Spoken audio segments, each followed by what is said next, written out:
This is a demonstration of doing on-target development of a Lingua Franca application, meaning that we're running the development tools and the compilation on the embedded target itself. In this case, we're going to use Visual Studio and the remote SSH plugin to connect to a target that is accessible over SSH. And we'll open up our example project on a Raspberry Pi. We'll show that the Visual Studio window is in fact connected to the Raspberry Pi by saying that it's a Raspberry Pi variant of Ubuntu. And as we're navigating the file system, we're seeing the file system on the embedded target where we have cloned the Git repository for an encoder demo. So this is a encoder and web server that are composed in Lingua Franca. As we open up the Lingua Franca reactors and diagram, you'll notice it takes a minute for the diagram to render, and that's because it's running the Lingua Franca development tools and compilation on the Raspberry Pi, which is slower than our desktop computer.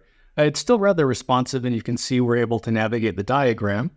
If I look at the file structure on the device itself, it should match what we saw in Visual Studio, and you can see that I'm running the Lingua Franca compiler on the Raspberry Pi directly and compiling the application. We'll see the compile process complete, and then we'll execute a run script which configures a Python virtual environment with the web server dependencies installed so that we can run our web server directly on the Raspberry Pi. This is the run script executing here.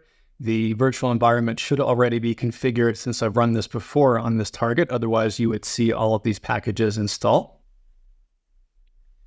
It will also make sure that it's got the latest compilation from the Lingua Franca application. And once that is complete, you will see the web server terminal output in the terminal window there.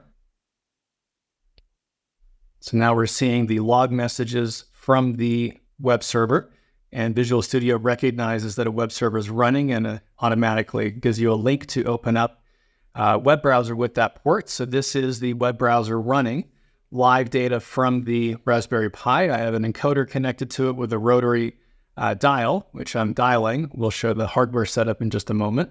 And as I'm dialing that encoder, it is picking up the rising edges and then counting the overall position and calculating the speed, which is what we saw there. On clicking the power button, we terminated the Lingua Franca application.